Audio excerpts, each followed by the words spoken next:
A master from the Shaolin temple once told me a story that I would like to share with you.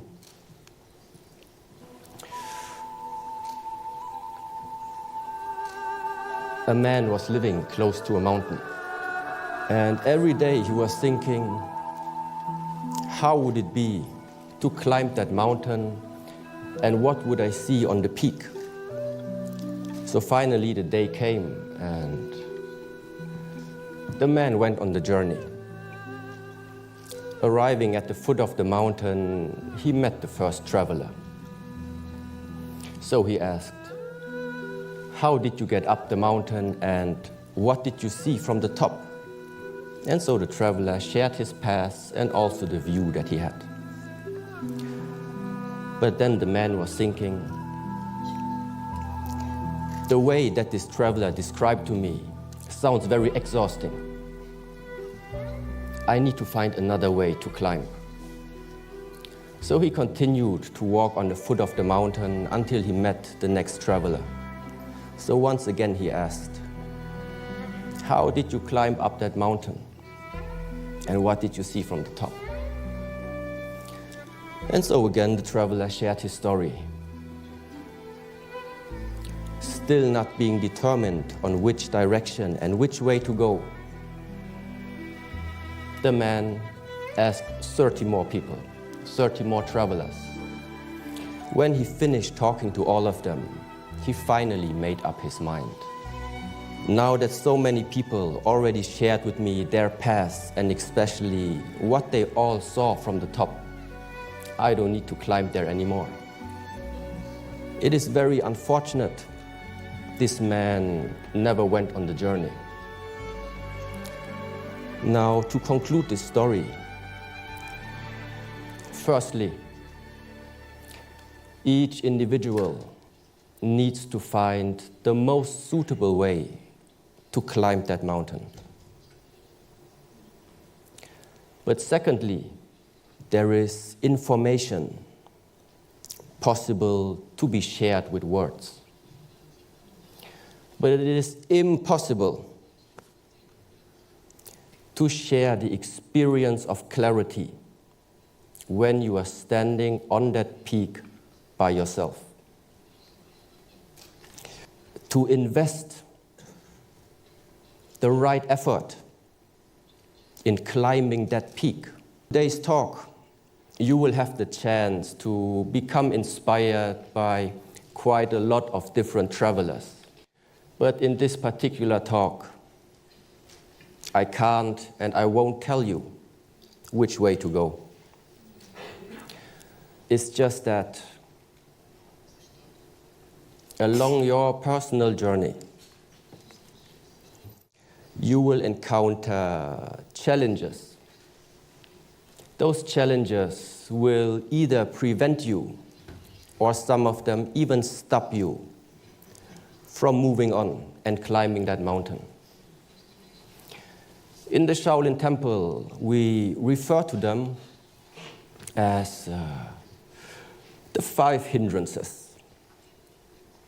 The 5 hindrances are describing different states of the mind. In those states of the mind, it becomes very hard to see clearly and therefore engage in the right decisions. The first hindrance is called sensual desire. Sensual desire arises in the moment when you are paying attention to something that is giving you a positive emotion. This positive emotion can originate from 5 gates of your body: seeing, hearing, smelling, tasting, or feeling. So in your mind, you climb up that mountain. After 1 mile of walking, you discover a beautiful restaurant, surrounded by beautiful people. You smell delicious food and the great variety of beverages. When you follow that temptation, you have already lost your track. When this temptation becomes so strong that you don't want to leave that place anymore, then the sensual desire has turned into an obsession. In both cases, remaining at that place means you can't get clarity. The second hindrance, ill will, describes a state of the mind that arises from negative emotions. In that state of the mind, you have an aversion, a rejection, or simply a dislike against either an object, a situation, or can be even a person. To simplify, it means you are climbing the mountain and it starts to rain, but you don't like rain. You discover the roads are bumpy, but you don't like bumpy roads. In order to cross the river, you need to swim, but you don't like swimming. Whatever it is that you dislike, it won't make it a pleasant journey.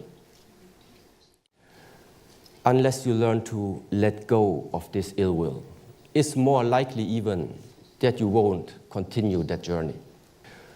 The third hindrance, originally translated as sloth and torpor. Sloth means it's the heaviness of the body. Torpor means it's the dullness of the mind. It is characterized by sleepiness, non-motivation, lack of energy, and oftentimes can manifest itself in a state of depression. Now, a simile used in Buddhism describes it as imprisonment. You find yourself locked in a cell. It becomes very hard to make any type of mental or physical effort. So, in order to continue your path, there is only one option left. You need to find a way to get out from that hole, from that cell. Now, the fourth hindrance is called restlessness. It is the state of an unsettled mind. Unsettled mind means your mind cannot settle. Settle where? Settle in the present moment. An unsettled mind either is worrying about the future or traveling into the past and rejecting, judging about an event that happened into your past.